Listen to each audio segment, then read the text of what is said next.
Hey guys, and welcome back to another episode of Couchman Games. I'm your host, the Couchman, and today I've got some pretty exciting news at least that I'm very excited for, and that is Microsoft's acquisition of Zenimax Media, which, by the way, if you don't know what Zenimax Media is Bethesda, the guys who make the Elder Scrolls games, the Fallout series, all that good stuff, and they were bought today for $7.5 billion. Now, I don't know about you, but that's a lot of money. And from what I understand, it is probably the largest gaming acquisition, I'm pretty sure, in Microsoft's history, if not all of gaming history.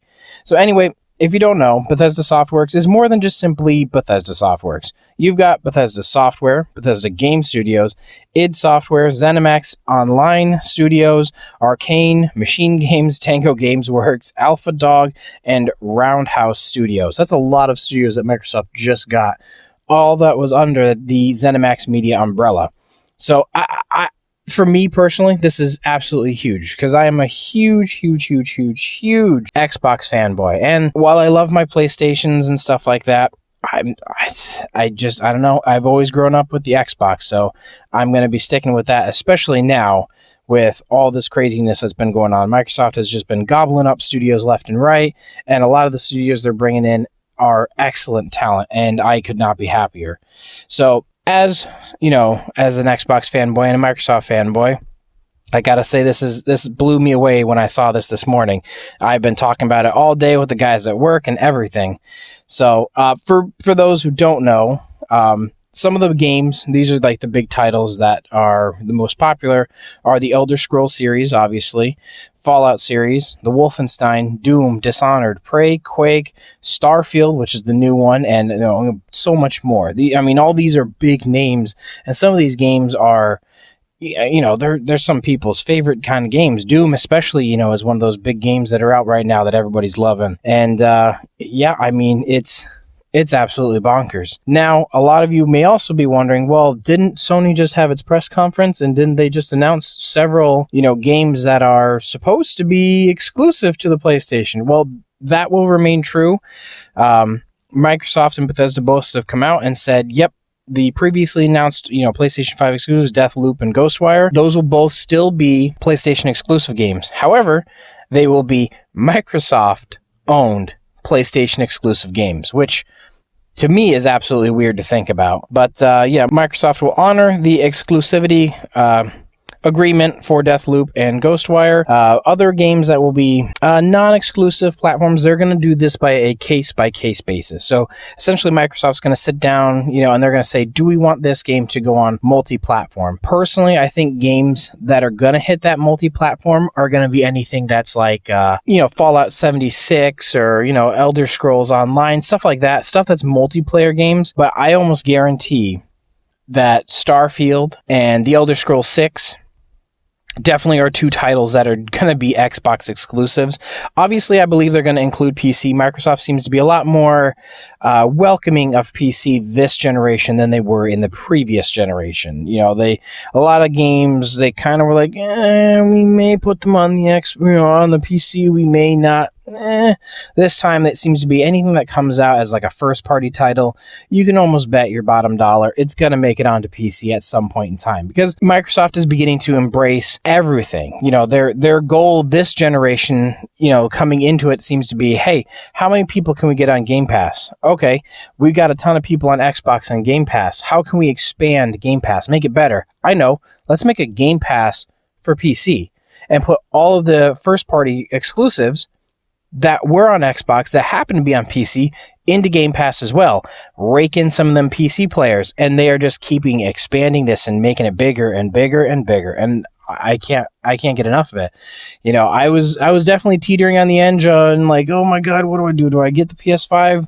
A lot of my friends play on PlayStation, or do I go with Microsoft? And to be honest, this pretty much sealed the deal for me. As much as I love God of War and, Horizon Zero Dawn, I don't think I can go with the PS5. For the value of it, Microsoft is just absolutely toppling Sony. And Sony has those, big first-party exclusives, yes, but this coming generation, so will Microsoft. And that is what really has got me excited for this. But this is just the the cake. This is the foundation of today's news. There's even more Bethesda news which came out as well.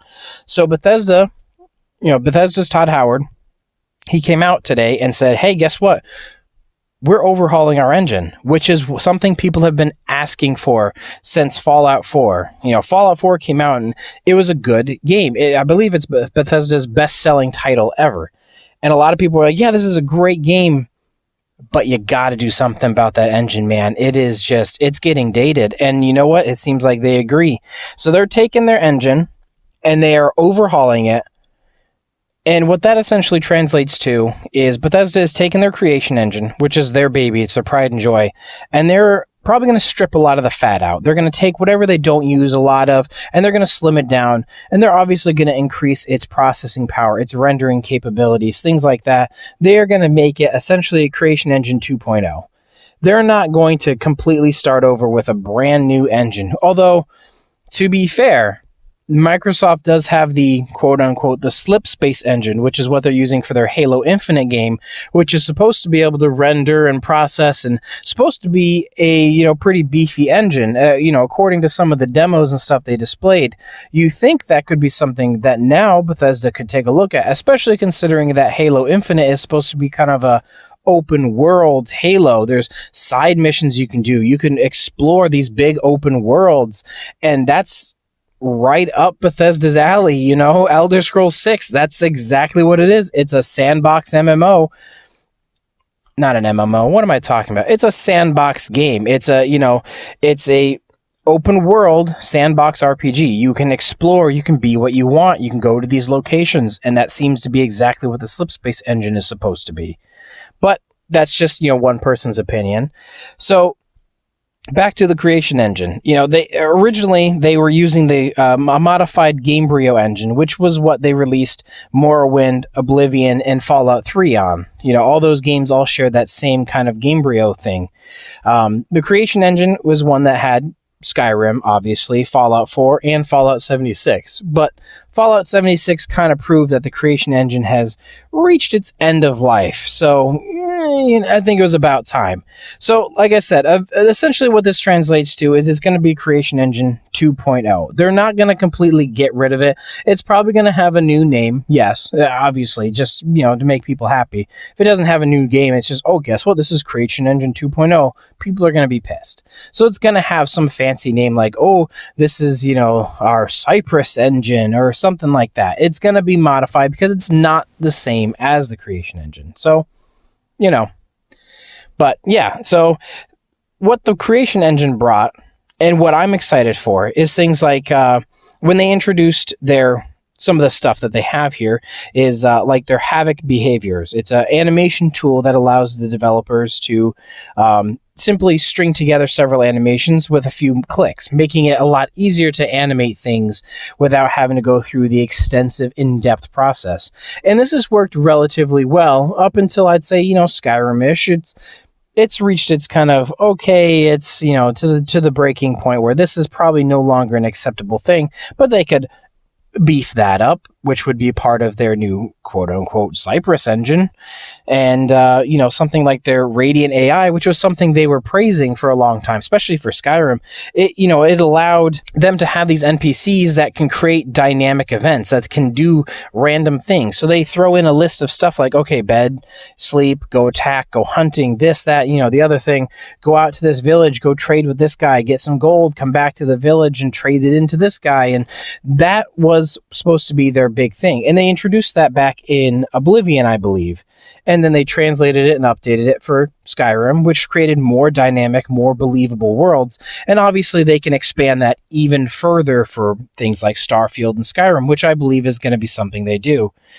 And the last thing is obviously, like the speed tree, which is essentially their it's their forest rendering engine. It creates the foliage. It creates, the environments and stuff that you walk through, the plants and plant life and, just essentially making the world feel more colorful and vibrant. And obviously that's something they're going to utilize effectively, especially since some of the videos they've, displayed already for Elder Scrolls 6 with the rendering and the lighting. You can tell either they've ditched speed tree entirely or they've upgraded it to really crazy levels.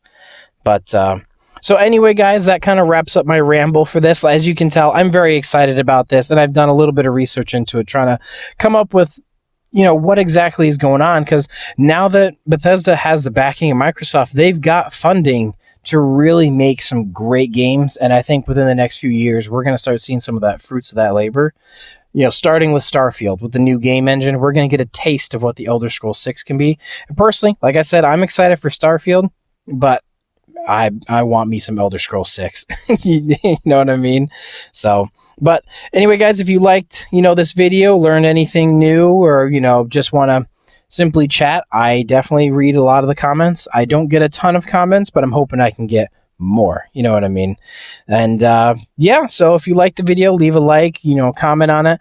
If you're a Sony fanboy, I'm sorry that you guys lost the Elder Scrolls series, but maybe Microsoft will cut you guys some slack and they will allow it to come over to the PlayStation, because that's another system. You know what I mean? Like, the more games that are out there, the more money Microsoft makes. So may or may not.